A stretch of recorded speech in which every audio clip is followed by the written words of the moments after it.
पप्पू के दो आगे पप्पू, पप्पू के दो पीछे पप्पू, बोलो कितने पप्पू? पप्पू पप्पू पप्पू जिधर देखो पप्पू ही पप्पू। लखनऊ के कोर्ट में सरेंडर करता पप्पू, चुनाव आयोग को गाली देता पप्पू। पप्पू के मंच से भगाया जाता पप्पू, फिर भी बेटे का करियर बनाने के लिए पप्पू की तारीफ करता पप्पू। पूर्णिया से निर्दलीय सांसद और कांग्रेस के नेता पप्पू यादव विपक्ष से कह रहे हैं कि वो बिहार में होने वाले विधानसभा चुनाव का बहिष्कार करे। क्या बीजेपी अकेले चुनाव इस देश में लड़े, वह कवर कर दिया जाए और विपक्ष विहीन इसको सरकार दे दिया जाए। पप्पू यादव का खुद कांग्रेस ने 2024 के लोकसभा चुनाव में बहिष्कार कर दिया था, जिस कारण उन्हें निर्दलीय चुनाव लड़ना पड़ा था। अभी कुछ दिनों पहले हमें फिर से ये नजारा देखने को मिला जब बिहार में महागठबंधन के विरोध प्रदर्शन के दौरान कांग्रेस ने पप्पू यादव का बहिष्कार कर दिया। उन्हें मंच तक पर नहीं चढ़ने दिया गया। राहुल गांधी के सुरक्षा कर्मियों ने उन्हें धक्का दे देकर भगाया, सो अलग। चोट लग गई बहुत ज्यादा, मेरे इसमें पीछे बैक साइड में चोट लग गई। लगता है पप्पू यादव की बैक साइड में लगी चोट का कुछ असर उनके दिमाग पर भी हुआ है, इसीलिए उन्हें हर तरफ जो है ना बहिष्कार बहिष्कार यही दिखाई दे रहा है। बोल पप्पू यादव रहे हैं, लेकिन यह भाषा वही टूल किट वाली है, कौन सी, जो अराजकता को जन्म देती है। उस अराजकता से अराजक तत्व सत्ता हथियाने में कामयाब हो जाते हैं। जब लोकतांत्रिक रूप से चुनी हुई सरकार को चुनाव में हराने में ये कामयाब नहीं होते हैं, तब यही तरीका अपनाया जाता है। रवीश कुमार का भी कहना है कि चुनाव क्यों करा रहे हो, प्रिंट कमांड दीजिए और रिजल्ट छाप दीजिए। नेताओं और उनके एजेंडा चलाने वाले यूट्यूबरों की भाषा जो है ना एक सी दिख रही है। ये मात्र संयोग नहीं हो सकता, अंदर खाने जो साजिश चल रही है ये उसको अमल में लाने के लिए लगाए गए प्यादे हैं। मामला देखिए कुछ यूं है कि बिहार में मतदाता सूची में सुधार का अभियान चल रहा है। ये काम भाजपा या जदयू नहीं कर रही है, चुनाव आयोग के द्वारा किया जा रहा है। 1 लाख बीएलओ घर घर जाकर मतदाता सूची को अपडेट कर रहे हैं।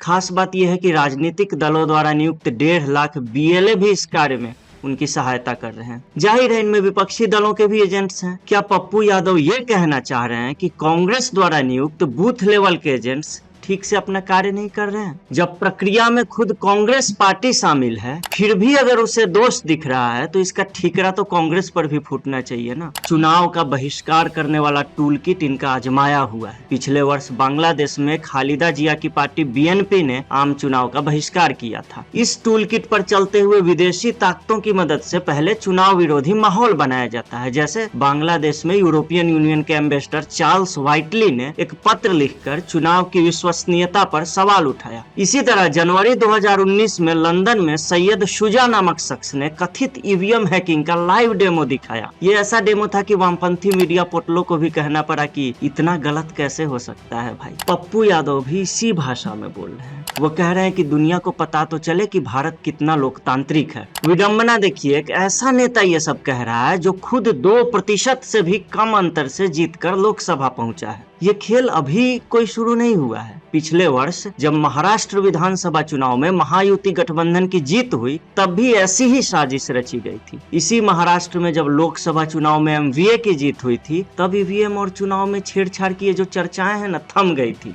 एक निलंबित पुलिस अधिकारी के बयान के सहारे प्रपंच रचने का प्रयास किया गया। महाराष्ट्र चुनाव पर चर्चाओं को अब तक ये लोग खींचे जा रहे हैं, जबकि पिछले ही महीने आप देखिए ना, राहुल गांधी ने दर्जन भर अखबारों में लेख लिखकर महाराष्ट्र में कथित मैच फिक्सिंग का रोना रोया है। महाराष्ट्र में दाल नहीं गली। महाराष्ट्र चुनाव पर प्रपंच को नेशनल इशू बनाने की कोशिश भी नहीं चल पाई, तो अब बिहार के सहारे इस फैंटेसी को पूरा करने का प्रयास किया जा रहा है। सुप्रीम कोर्ट भी कह चुका है कि चुनाव आयोग को यह तय करने का अधिकार है कि जो भारत के नागरिक नहीं हैं वो मतदाता सूची में न रहे। और बिहार में तो 2003 में भी SIR यानी स्पेशल इंटेंसिव रिवीजन जो है वो हुआ था। 90 के दशक में भी देश में 3 बार ये किया जा चुका है। फिर हंगामा सिर्फ अभी क्यों? 1957 और 1961 में जब SIR हुआ था, तब जवाहरलाल नेहरू प्रधानमंत्री थे। नेहरू के समय हुआ तो सही, मोदी के समय गलत कैसे? इसको नेहरूवादी SIR ही मान लो। अब तो पहले जैसी कोई दिक्कत भी नहीं है,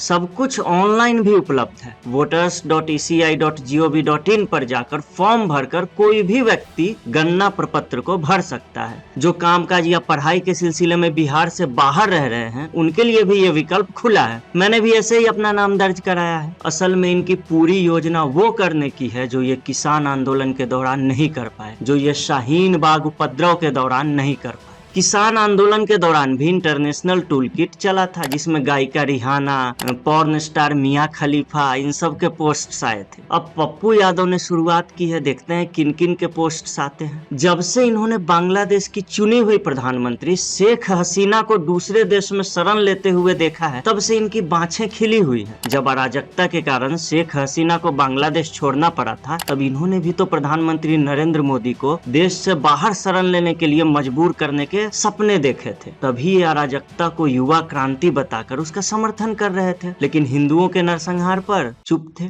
पप्पू यादव को सबसे पहले अपने पूर्णिया संसदीय क्षेत्र में जाना चाहिए। वहां के कांग्रेस के बीएलओ से पूछना चाहिए कि एसआईआर आखिर होता कैसे है। वैसे पप्पू यादव के आसपास रहने वाले लोग बताते हैं कि जब तक वो दिन में एक इंटरव्यू नहीं देते हैं ना, तब तक उनके पेट में मरोड़ें उठती रहती हैं। और जब वो लोगों के साथ भी होते हैं, समूह में होते हैं, तब भी इतना बोलते हैं कि बाकियों को बोलने का मौका भी नहीं मिलता। इनके सामने असल में समस्या ये आ रही है कि न बिहार में कांग्रेस का कोई अस्तित्व बचा है और न वहां भाजपा का मुख्यमंत्री है। सारी आलोचनाओं के बावजूद नीतीश कुमार का चेहरा क्लीन है, जिसके सामने चारा चोरी का ठप्पा वाला परिवार कहीं नहीं टिकता है। जीतन राम मांझी और चिराग पासवान जैसे महादलित नेता एनडीए में हैं, इसीलिए यहाँ इनका जाति कार्ड भी नहीं चल पा रहा। अतः जो साजिश महाराष्ट्र में विफल हुई है, उसका बिहार में भी फेल होना तय है। लेकिन हाँ, पप्पू यादव जैसे नेताओं के लगातार बोलते रहने से टूल किट एक्सपोज होता रहेगा। अगले वीडियो में फिर मिलेंगे किसी नए विषय के साथ। तब तक के लिए मैं अनुपम के सिंह आपसे विदा लेता हूँ। नमस्कार।